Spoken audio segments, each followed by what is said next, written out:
El ex procurador Luis Vargas Valdivia está con nosotros y lo primero que queríamos hacer, además de agradecerle que nos acompañe esta noche, es preguntarle quién tiene la razón, ¿la policía o el Ministerio Público? Buenas noches. Buenas noches. Gracias por la invitación. Bueno, es obvio que la Fiscalía es la que tiene la razón, ¿no? Estos decretos legislativos han sido expedidos violando flagrantemente la Constitución y respondiendo, como muy bien ha señalado, a reiterados pedidos de la policía a efecto de tener mayor participación en lo que es pedidos válidos en algunos casos, ¿no? En algunos casos sí, pedidos válidos en algunos casos, pero que resultan pues evidentemente inconstitucionales. ¿Por qué? Porque la Constitución establece, nuestro modelo constitucional señala claramente que la policía organizacionalmente depende del Poder Ejecutivo, el Ministerio del Interior y el Presidente de la República en su condición de Comandante General de la Fuerza Armada y la Policía Nacional. Pero funcionalmente depende del Ministerio Público.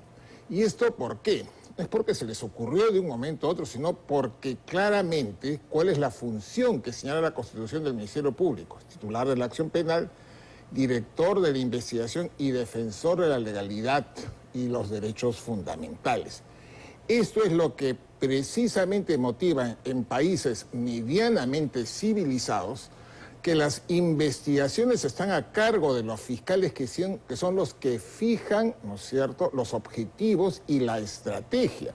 No es la policía la que fija la estrategia y los objetivos. ¿Por qué? Porque lo que se requiere es producir medios de investigación, medios probatorios que superen la barrera de la legalidad y no sean después desestimados por no haber sido realizados respetando el principio de legalidad, que es fundamental que nos garantice que un delincuente culpable finalmente será condenado a prisión. Exacto. Con todas las pruebas bien encaminadas y expuestas. Ahora, sin embargo, también es válido el reclamo de la policía. La policía, y hemos visto en muchos casos con estupor cómo interviene, por ejemplo, ¿no?, allana locales donde encuentra claramente gente con armamento, gente que no tiene documentos en regla, como el famoso búnker de Pachacamac, y luego la Fiscalía simplemente lo suelta. Y la policía dice, oye, hemos trabajado en esto, hemos tratado de hacer un seguimiento, pero ¿qué hacemos con ello? ¿Qué pudo haber hecho el Poder Ejecutivo, en este caso el gobierno, para mejorar, fortalecer el trabajo policial, no generar este problema ahora? Y la otra pregunta es, ¿qué pasó con el Ministerio de Justicia, que es el asesor legal de la Presidenta de la República? Sí, es bastante extraño. A ver, es cierto lo que dices respecto de, por ejemplo, esa conducta deleznable de fiscales o jueces que liberan a estos delincuentes. Pero eso lo que te demuestra, pues, es una falla estructural del Estado, que el Ejecutivo, ¿no es cierto?, y el Congreso, en lugar de estar dedicándose a otras cosas, deberían de percatarse y buscar la solución.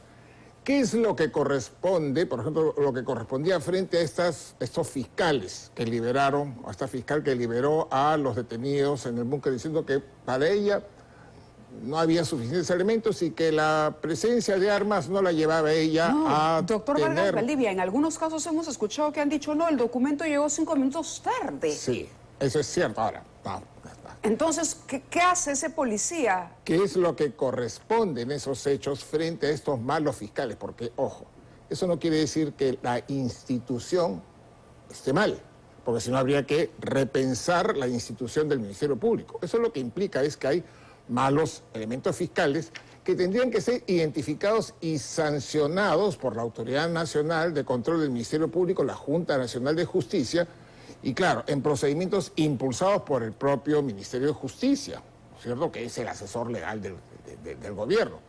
Es como, por otro lado, que dijéramos, oye, pero a ver, ¿en la policía todo es color de rosa? No.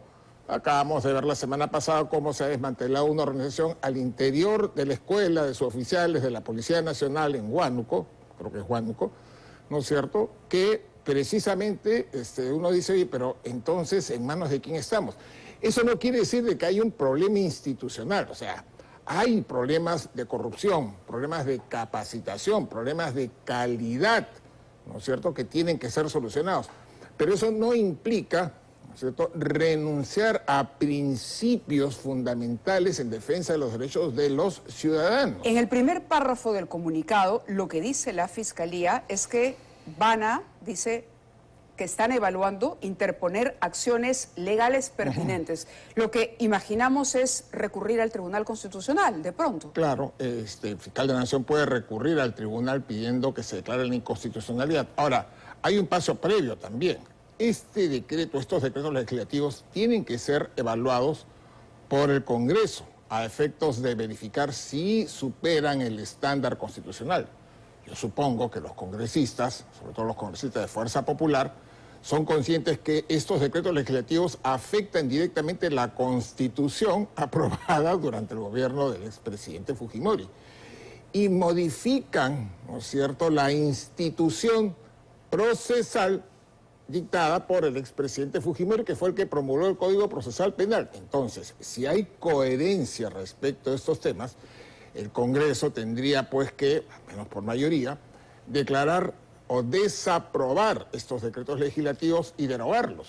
Sí, estamos ante un enfrentamiento, por lo menos abierto a partir de este comunicado, de la Fiscalía ahora con el gobierno, con el Poder Ejecutivo. Claro, que es un enfrentamiento absurdo. O sea, la solución al gran problema de seguridad ciudadana no pasa a través pues, de este tipo de normas. La solución pasa a través de, políticas de mediano y largo plazo. ¿Cuáles son las políticas de mediano y largo plazo que en los últimos 15, 20 años se han dado respecto de seguridad ciudadana? Ninguna. El Poder Ejecutivo, el gobierno, nombra a través del Ministerio del Interior, tiene, digamos, injerencia en la policía, no en la Fiscalía.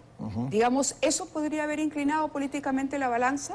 Sí, porque yo creo que sí, porque ¿Se puede intuir que ha habido aquí una intención de debilitar, digamos, al Ministerio Público, ya en otro nivel de análisis? Yo creo que acá ha habido un interés de escuchar y dar gusto, por así decir, ¿no?, a este viejo reclamo policial que surgió desde la vigencia del nuevo Código Procesal Penal de tener mayor participación. Prueba de ello, por ejemplo, es que se modifica el Código Procesal Penal a efectos que la policía puede emitir opiniones, ¿no es cierto? O sea, emite un informe de delito y emite también. opiniones. Sí, pero uno dice, pero la policía, ¿qué opinión o qué conclusión legal puede emitir? Si bien es cierto que son técnicos supuestamente especializados en criminalística, no tienen formación jurídica. Y así tuvieran formación jurídica, ellos no tienen por qué emitir ninguna opinión, porque el único llamado a valorar y evaluar es el Ministerio Público, en el modelo constitucional en el que estamos.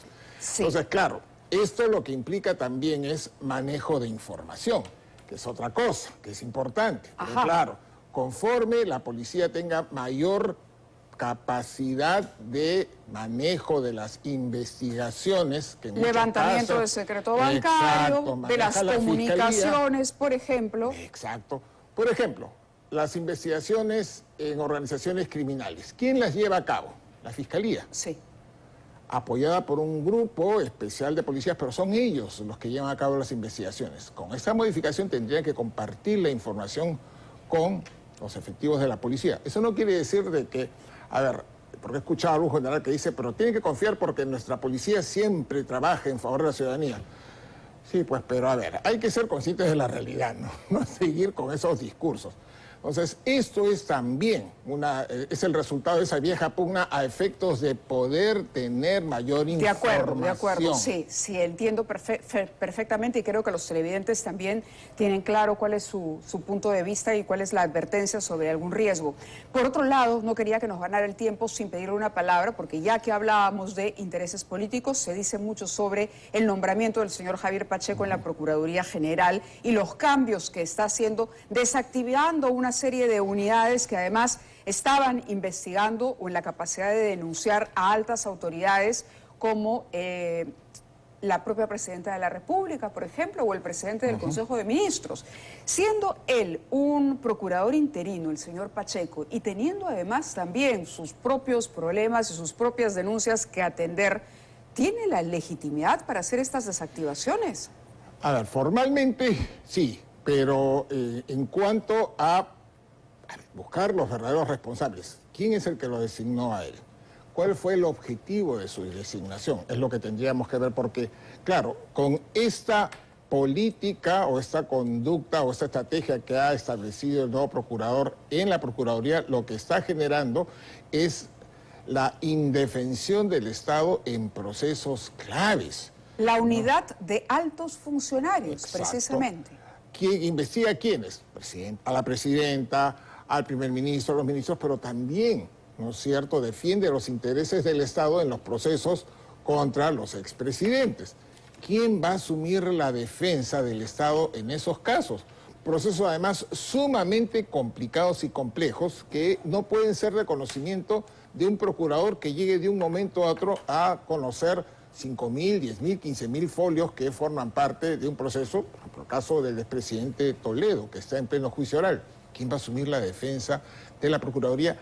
Que desarrolle una defensa técnica específica. No se trata de ir, sentarse, como mucha gente piensa, y hablar una que otra cosa en un juicio oral. Se trata de tener una estrategia de defensa predeterminada, teniendo en cuenta cuál es el objetivo de la Procuraduría. Recuperar los dineros. ¿El temor de José Domingo Pérez es válido? Pues yo entiendo él tiene miedo, dice, de que preocupación. por estos cambios se pone en riesgo algunos procesos, por ejemplo, que ya están en la etapa acusatoria. A ver, hay que saber... Dentro del caso Lavallato, claro, ¿no? hay que saber distinguir también, ¿no es cierto?, las funciones que corresponde a cada uno. Esto puede afectar el proceso desde la óptica de la Fiscalía. Estas medidas no. No. No, pues, claro que no.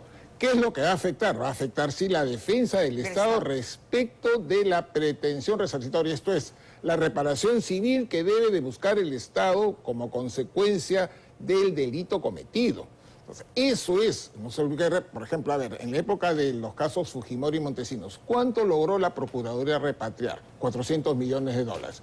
¿Cuánto al final, hasta diciembre del año 2004, se logró recuperar entre repatriación y reparaciones civiles, bienes incautados, puestos a disposición, cerca de 500, 600 millones de dólares? Ese es el objetivo de la Procuraduría, ¿no es cierto? Buscar que los dineros mal habidos por parte de funcionarios corruptos regresen al Los Estado. gobiernos pasan, el Estado permanece. Exacto. El Estado permanece. Como institución. Por eso hay que tener en cuenta claramente que el procurador no es el defensor del gobierno, es el defensor del Estado.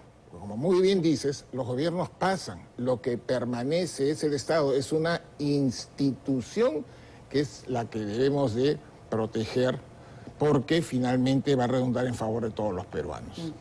A ver, en abril de este año denunció Panorama, el señor Pacheco habría contratado o recibido a una persona, a una señorita, que luego la contrató. Es decir, tiene él también varias denuncias que hemos ventilado aquí en Panorama.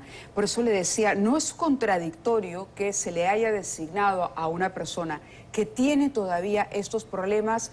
Si uno designa a alguien en aprietos es porque no le importa que tenga estos aprietos. Claro, a ver, el tema de... Y la persona que tiene esos problemas va a agradecer sobremanera que le hayan designado a pesar de eso. Entonces, por sentido común, digamos, hay quien sale ganando. Exacto. A ver, es lo que conversábamos, siempre hemos conversado con usted respecto a esto, ¿no? A ver, ¿cuál es el objetivo del procurador? Defender al Estado. ¿Qué pasa cuando el procurador entiende que no es su principal función defender al Estado, sino defender al gobierno que lo ha nombrado y que lo mantiene? Defender al Estado incluso del propio gobierno de turno. Exacto. Del propio gobierno de turno. Porque él no es el defensor del gobierno, es el defensor del Estado. Él tiene que accionar contra el Estado, contra el gobierno en determinados casos.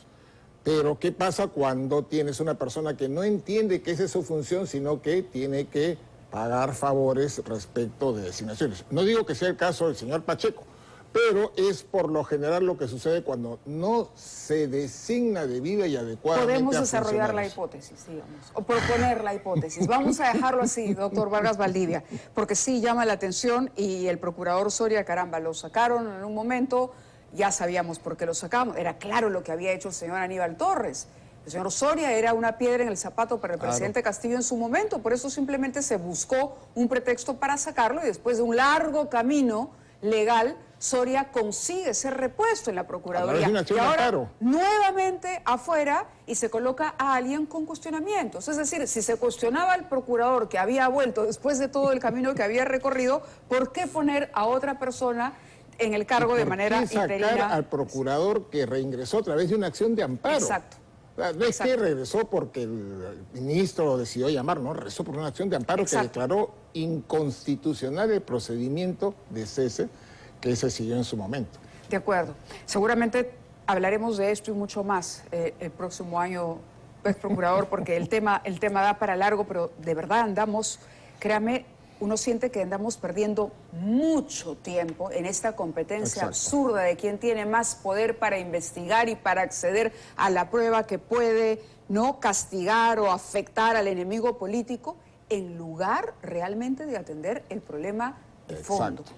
Y entre tanto, los ciudadanos quedan al margen de las disputas políticas que ocupan el mayor tiempo de quienes tienen que investigar los delitos. Muy amable, gracias por estar con nosotros. Gracias, buen año.